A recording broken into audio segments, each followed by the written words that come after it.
السلام علیکم ورحمۃ اللہ وبرکاتہ۔ نحمده ونصلي ونسلم على رسولنا الكريم، أما بعد، فقد قال الله تبارك وتعالى: يا أهل الكتاب لا تغلوا في دينكم غير الحق وكذا قال الله تبارك وتعالى: تلك حدود الله ومن يتعد حدود الله فأولئك هم الظالمون. وقال نبينا صلى الله عليه وسلم: أيها الناس إياكم والغلو في الدين فإنه أهلك من كان قبلكم الغلو في الدين، أو كما قال نبينا صلى الله عليه وسلم. بزرگان محترم عزیزان گرامی، دین میں غلو کرنا یہ ہر زمانے کا ایک روحانی مرض رہا ہے، بہت قدیم بیماری ہے انسانیت کو لگنے والی، کہ جس کے ذریعے سے دین کے نام پر آدمی دین سے بہت دور ہٹ جاتا ہے۔ غلو کرنا، کسی چیز میں مبالغہ کرنا، حد سے تجاوز کرنا، جو حکم آیا ہے اس سے آگے بڑھ جانا، یہ ہر دور میں انسانوں کا روحانی مرض رہا ہے۔ جن کو پختہ علم قرآن اور حدیث کا نہیں ملا، جن کو سلف صالحین کی صحبتوں کا حصہ نہیں حاصل ہوا، اور جو دینی اعتبار سے پختہ مزاج کے نہیں ہیں، وہ دین کے نام پر دین میں مبالغہ کرتے ہیں، حد سے تجاوز کرتے ہیں، بیجا اس میں افراط سے کام لیا جاتا ہے، تشدد برتا جاتا ہے، تو گویا کہ یہ دین کے نام پر بے دینی ہے۔ اور ایک یہ شیطانی بہترین جال ہے۔ شیطان ایک تو یہ ہے کہ یہ کرتا ہے کہ آپ دین کا کام نہ کریں، اور اگر آپ دین کا کام کر رہے ہیں تو دین کے کام سے ہٹانے کی کوشش نہیں ہٹ رہے ہیں، تو پھر اسی میں غلو کرنے کی، اسی میں مبالغہ کرنے کی، اس میں بیجا تشدد کروانے کی کوشش کر کے اس طرح سے سیدھے راستے سے ہٹا دیتا ہے۔ جتنے سابقہ قومیں ہیں، قوم نوح علیہ السلام، ان کی گمراہی کی بنیادی وجہ یہ تھی کہ وہ اپنے بزرگوں اور مشائخ سے عقیدت اور محبت میں غلو کرنے لگے، اور غلو ہی کی وجہ سے اپنے بڑوں کے مجسمے بنا کر اپنی عبادت گاہوں میں رکھا۔ پھر ایک وقت آیا کہ وہ انہی کی پرستش میں اور بت پرستی کی طرف چل پڑے۔ بت پرستی کا آغاز حضرت نوح علیہ السلام کے قوم میں ہوا ہے۔ وہ آغاز ہونے کی وجہ محبت میں غلو تھی۔ جو نیک صالحین تھے، اس زمانے کے اچھے بندے تھے، اللہ کے مقرب لوگ تھے، ان سے عقیدت اور محبت تھی۔ اب وہ عقیدت و محبت میں اتنا آگے بڑھ گئے کہ ان کی تصویریں، پھر ان کے مجسمے بنا کر اپنی عبادت گاہوں میں رکھا، اور پھر تھوڑے دن کے بعد آنے والی ان کی نسلوں میں انہی کی عبادت شروع کر دی۔ تو یہ عقیدے میں، عقیدت میں، محبت میں غلو۔ اللہ تعالیٰ نے امت مسلمہ کو امت وسط قرار دیا، ایک درمیانی۔ اعتدال اور توسط اس امت کی پہچان ہے۔ اعتدال و توسط اور میانہ روی امت محمدیہ کا امتیازی شان ہے۔ اس کو چھوڑ کر غلو میں مبتلا ہو جانا یہ امت کے لیے گمراہی کا سبب بنے گا۔ نصارہ، کرسچن اس لیے اللہ کی نظروں میں گر گئے ہیں، دھتکار دیے گئے ہیں، اس لیے کہ انہوں نے حضرت سیدنا عیسیٰ علیہ السلام کی محبت میں کوئی گناہ کا کام نہیں کیا، یعنی اس طور پر کہ جس کو اللہ نے پہلے سے حرام کیا ہو، کوئی انہوں نے یعنی اللہ کی نافرمانی نہیں کی، وہ اچھے راستے سے بگڑے، وہ حضرت عیسیٰ علیہ السلام سے عقیدت رکھتے رکھتے یہاں تک انہوں نے محبت میں غلو کیا، کہنے لگے کہ حضرت عیسیٰ علیہ السلام تو اللہ کے بیٹے ہیں۔ پہلے شروعات، پہلا قدم اور آغاز اچھائی کے راستے سے ہوا اور انجام برائی کی طرف پہنچ گئے۔ یہودی ہیں، وہ اللہ کی نظروں میں اس لیے گرے کہ انہوں نے یا تو عیسیٰ علیہ السلام کی دشمنی کے اندر غلو کیا اور یہاں تک ان کے بارے میں گستاخی کی، یہ کہنے لگے کہ عیسیٰ علیہ السلام کا نسل ٹھیک ہی نہیں ہے، ان کا نسب صحیح نہیں ہے، وہ صحیح النسب نہیں ہے۔ اتنی گمبھیر باتیں تھیں۔ اور حضرت عزیر علیہ السلام کے سلسلے میں کہا کہ یہ اللہ کے بیٹے ہیں۔ تو یہ میرے بھائیوں یہ گمراہ ہونے والا گمراہی کا ایک راستہ توسط کو چھوڑ کر، اعتدال کو چھوڑ کر، میانہ روی کو چھوڑ کر، درمیانی راستے کو چھوڑ کر افراط و تفریط میں مبتلا ہو جانا، کسی حکم کے اندر شدت پیدا کر لینا، یہ گمراہ کر دیتا ہے۔ اللہ کے لیے کوئی صفات خاص ہے وہ کسی بندے کے لیے ثابت کر دینا، یہ غلو ہے۔ ایک کوئی نبی ہیں، ان کی محبت میں غلو کر کے ان کو اللہ بنا لینا، اور کوئی ولی ہیں، ان کی محبت میں غلو کر کے ان کو نبی بنا لینا۔ کوئی بہروپیے ہیں، ڈھونگی ہیں، بابا قسم کے ہیں، ان کو ولی سمجھ لینا، بہروپیوں کو، ڈھونگیوں کو اور شعبدہ بازی کرنے والے دینی ایکٹرز کو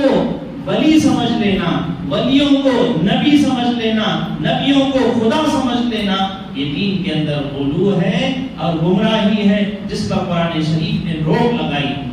اللہ تعالیٰ کہتے ہیں دل کا حدود اللہ، اللہ نے باؤنڈریز قائم کر دی ہیں ہر چیز کی۔ یا اہل الکتاب لا تغلو فی دینکم غیر الحق ولا تتبعوا اہواء قوم قد ضلوا، گمراہ لوگوں کی خواہشوں کے پیچھے مت پڑو، ان کے پیچھے مت چلو۔ اہل کتاب کی گمراہی کی ایک وجہ یہ ہے کہ ناحق دین کے اندر انہوں نے غلو کیا۔ تو کسی بھی طرح کی غلو سے ایک مسلمان کو اپنے آپ کو بچانا چاہیے۔ حضرت رسول اللہ صلی اللہ علیہ وسلم نے خود اپنی شان میں، اپنی عقیدت میں غلو کرنے والوں کو روکا اور ٹوکا ہے۔ آپ صلی اللہ علیہ وسلم مدینہ کی ایک خاتون کے نکاح میں پہنچے اور اس وقت میں ان کی نکاح کی تقریب چل رہی تھی اور غزلیں پڑھی جا رہی تھیں، دف بجائے جا رہے تھے، تو چھوٹی چھوٹی بچیاں تھیں، وہ چھوٹی بچیاں حضرت ربیع بنت معوذ کی نکاح کے موقع پر حضرت رسول اللہ صلی اللہ علیہ وسلم پہنچے تو ان کے گھر میں چھوٹی بچیاں نظمیں پڑھ رہی تھیں۔ تو نظم پڑھتے پڑھتے ایک لفظ انہوں نے کہا کہ وَفِينَا نَبِيٌّ يَعْلَمُ مَا فِي الْغَدِ، یہ کہا ان لوگوں نے کہ ہمارے لیے خوشخبری کی بات ہے۔ انہوں نے شہداء احد کے، بدر کے واقعات اس میں نظم میں پڑھے کہ ہمارے ابا شہید ہوئے تھے یا شہید ہوئے تھے بدر میں، اور انہوں نے وہ بہادری دکھائی اور ایسے دشمنوں کو زیر کیا اور ان کو بھگایا اور ان کو ناکام کیا۔ بدر کے شریک اور بدر میں شرکت کرنے والے لوگوں کی بہادری کا تذکرہ کرتے کرتے آگے اشعار میں حضور علیہ السلام کا تذکرہ آیا، اور پھر اس میں یہ کہا وَفِينَا اور وَبَيْنَنَا نَبِيٌّ يَعْلَمُ مَا فِي غَدٍ۔ تو یہ بات ہے اس میں کہ ہمارے درمیان میں ایک نبی ہیں، یا ہمارے لیے فخر کی بات ہے کہ ہم ایسے نبی پر ایمان لائے ہیں وہ جو کل کی باتوں کو بھی آج ہی بتا دیتے ہیں۔ یعنی علم غیب کے رکھنے والے نبی ہمارے درمیان میں ہیں، علم غیب ذاتی ان کو حاصل ہے، اس طرح کی کوئی بات نہیں۔ تو فوراً حضور امام بخاری رحمۃ اللہ علیہ نے ان روایتوں کو نقل کیا۔ حضور علیہ الصلوۃ والسلام نے فرمایا کہ ایسے نہ کرو، میری تعریف کے اندر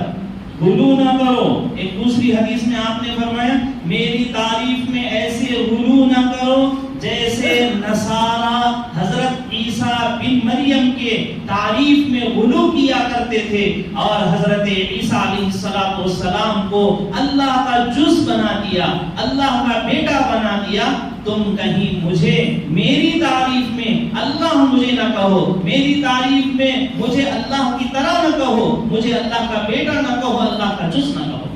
تو کوئی یہ سمجھے کہ نبی سے محبت یہ ہے کہ میں نبی علیہ السلام کی عبادت کروں گا، نعوذ باللہ، تو وہ بھی بھٹکا ہوا ہے، وہ بھی گمراہ ہے۔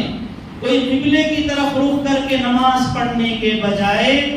حضرت رسول اللہ صلی اللہ علیہ وسلم کے روضے کی طرف رخ کر کے نماز پڑھے تو گویا اس کی نماز وہ نماز ہی نہیں ہوگی،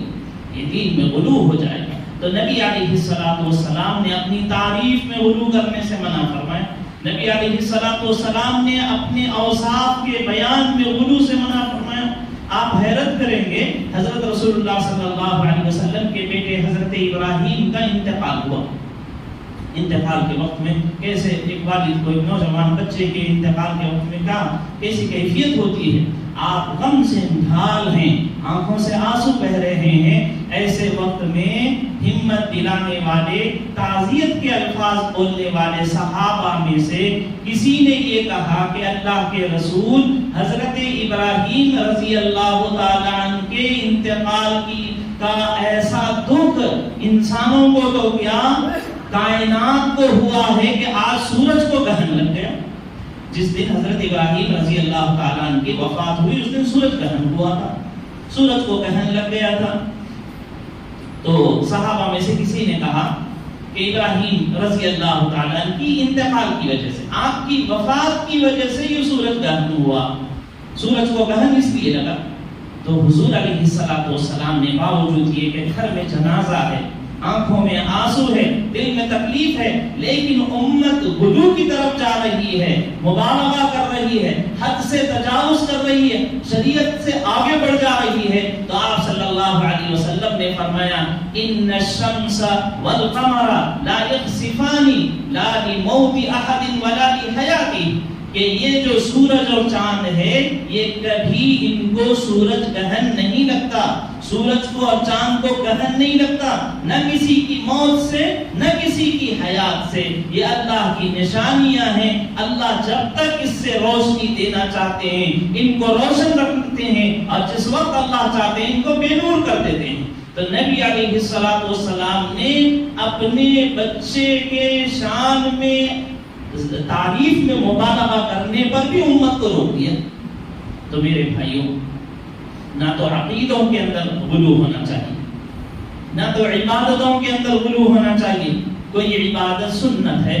کوئی عبادت مستحب ہے، کوئی اس کو فرض کا درجہ دے رہا، ضد کر رہا ہے۔ مثال کے طور پر تہجد ہے، سب جانتے ہیں کہ امت کے لیے یہ ایک سنت اور مستحب والا عمل ہے، بہت اچھا ہے، ولایتیں ملتی ہیں، لیکن اگر کوئی اس میں شدت کرے، کوئی تہجد پڑھنے والا نہ پڑھنے والے کو برا بھلا کہے اور پڑھنے کو ضروری اور لازم کرے اور اس کے اوپر سختی کرے، تو پھر یہی تہجد گزار اپنے اس عمل کی وجہ سے گمراہ ہو جائے۔ تو جو چیز جہاں شریعت نے رکھی ہے، جو حدود شریعت نے مقرر کیے ہیں، اسی میں رہنا چاہیے۔ ایصال ثواب اپنے گزرے ہوئے لوگوں کے لیے ثواب کا پہنچانا یہ مباح اور مستحب عمل ہے، لیکن اس کو اتنا لازم اور ضروری قرار دے دینا کہ اس کے بغیر دین کا وجود ہی نہیں ہے، اولاد ہونے کی نسبت ہی نہیں ہے، اور بلکہ مسلمان ہونے سے انکار کرنے لگے، تو پھر یہ غلو۔ تو میرے بھائیوں، عبادتوں میں، عقیدوں میں غلو سے اپنے آپ کو بچانا، یہ سب غلو کی طرف آدمی کب جاتا ہے؟ جبکہ اس کو قرآن و حدیث کا کامل علم نہ ہو، اور جس کو سلف صالحین کی زندگی کا علم نہ ہو، جن کو وقت کے نیک لوگوں کی صحبتیں حاصل نہ ہو، تو پھر یہ غیر پختگی اور یہ مزاج شریعت سے ناواقفیت آدمی کو گمراہی کے راستے پر لے جاتا ہے۔ حضرت سیدنا علی مرتضیٰ رضی اللہ تعالیٰ اور اہل بیت کے شان میں غلو، یہ اس زمانے میں بھی رہا ہے اور آج بھی یہ بلکہ آج تو ایسا حال ہوتے جا رہا ہے، اگر آپ غلو نہیں کریں گے تو آپ کو عمل کرنے والا ہی نہیں سمجھیں گے۔ آج کوئی شیخ اپنے مریدوں میں سے اس مرید کو یا ایک استاد اپنے شاگردوں میں سے اس شاگرد کو اپنا شاگرد اور اپنا مرید ماننے کے لیے تیار نہیں ہے جب تک کہ وہ اپنے شیخ کی شان میں غلو نہ کرے، بیجا ان کی تعریفوں کے قلابے نہ ملا دے، جب تک اس کو تیاری نہیں ہے۔ کوئی تنظیم کا کارکن ہو، کوئی جماعت سے جڑا ہوا ہو اور غلو نہ کرے تو اس کو اس جماعت کا سمجھا ہی نہیں جا رہا۔ اس زمانے میں تو یہ ایک یوں سمجھیے یہ بیماری وبا بنتے جا رہی ہے۔ جو دیندار لوگ ہیں وہ زیادہ بھٹک رہے ہیں اس کے اندر کہ وہ عمل کے اندر غلو کر رہے ہیں۔ حضرت رسول اللہ صلی اللہ علیہ وسلم کے خانوادے اور اہل بیت سے غلو کر رہے ہیں محبت میں۔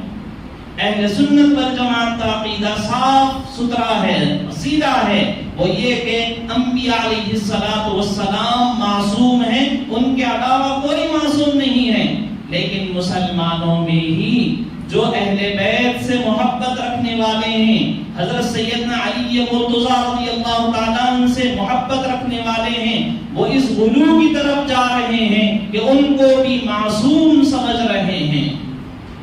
حضرت علی رضی اللہ تعالیٰ عنہ کے بارے میں حضور صلی اللہ علیہ وسلم نے فرمایا تھا کہ تم کو لے کر دو طرح کے لوگ گمراہ ہوں گے، ایک وہ جو حضرت سیدنا علی مرتضیٰ رضی اللہ تعالیٰ عنہ سے بغض و عداوت رکھنے والا ہوگا، وہ بھی گمراہ ہے، اور اسی طرح وہ مسلمان بھی گمراہ ہیں جو حضرت علی رضی اللہ تعالیٰ عنہ کی شان میں بلا وجہ غلو کرتے ہیں۔ حضرت علی رضی اللہ تعالیٰ عنہ کے زمانے میں تو اتنا غلو تھا کہ کچھ لوگ تو کہنے لگے کہ اصل نبی تو حضرت علی رضی اللہ تعالیٰ عنہ تھے، جبرائیل علیہ السلام سے گڑبڑ اور غلطی ہو گئی، وہی ادھر حضور کو لا کر انہوں نے دے دیا، دینا تھا حضرت علی رضی اللہ تعالیٰ عنہ کو تو دے دیا گیا حضرت علی حضرت حضور صلی اللہ علیہ وسلم کو، تو گویا وہ زمانے میں انہوں نے ایسے غلو سے کام کیا۔ حضرت علی رضی اللہ تعالیٰ نے اپنی شان میں غلو کرنے والے، مبالغہ کرنے والے، حد سے بڑھنے والوں کو اپنے ہی زمانے میں آگ کی سزا انہوں نے دی تھی۔ تو اس لیے میرے بھائیوں، حضور علیہ السلام نے فرمایا ایاکم والغلو فی الدین، دین کے سلسلے میں حد سے تجاوز کرنا، جو شریعت نے حد مقرر کی ہے اس حد سے آگے بڑھ جانے سے آپ نے فرمایا بچو، احتیاط کرو، اس لیے کہ آپ فرماتے ہیں اہلک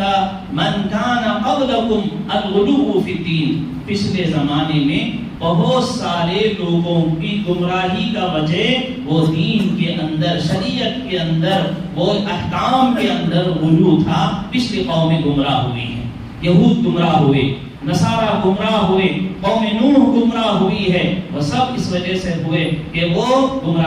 غلو کے راستے پر گئے۔ تو میرے بھائیوں، مسلک اہل سنت والجماعت پر جمے رہنا، صراط مستقیم پر جمع رہنا، اللہ تعالیٰ نے اس امت کی خوبی جو بیان کی ہے وہ اعتدال والی، وسط والی بیان کی ہے قرآن شریف میں۔ تو وہی اعتدال، وہی توسط اور وہی میانہ اور درمیانی عقیدہ اور عمل ایک انسان کو ہونا چاہیے۔ کبھی بھی اپنے اس عمل کو دیکھ لینا کہ جو قرآن و حدیث میں جو فرائض ہے، آپ فرائض کو جتنا پختگی کے ساتھ ادا کریں اس میں بہت اچھا ہے، لیکن جو سنت ہے، جو مستحب ہے، جو مباح ہے، مباح کا مطلب ہے کر بھی سکتے ہیں، نہیں بھی کر سکتے ہیں، تو کچھ کر رہے ہیں کچھ نہیں کر رہے ہیں۔ سنت ہے پڑھنا چاہیے، اکثر کبھی چھوٹ جا رہی ہے تو اس پر عتاب نہیں ہے۔ فرض وہ چیز ہے جس کو ہر حال میں کرنا ہے، لیکن ہم لوگ جو کسی کو کوئی چیز اچھی لگی اور وہ مستحب ہے، وہ اتنا غلو کرتا ہے کہ فرض چھوڑ کر بھی اس کو ادا کرنے والے بن جاتے ہیں۔ تو ہمیں ان چیزوں سے احتیاط کرنا چاہیے، اعتدال والے راستے پر رہنا چاہیے۔ اللہ تبارک و تعالی ہم سب کو ملت اسلامیہ کو غلو سے بچتے ہوئے اعتدال و معتدل امت بن کر زندگی گزارنے کی توفیق نصیب فرمائے۔ وآخر دعوانا الحمدللہ۔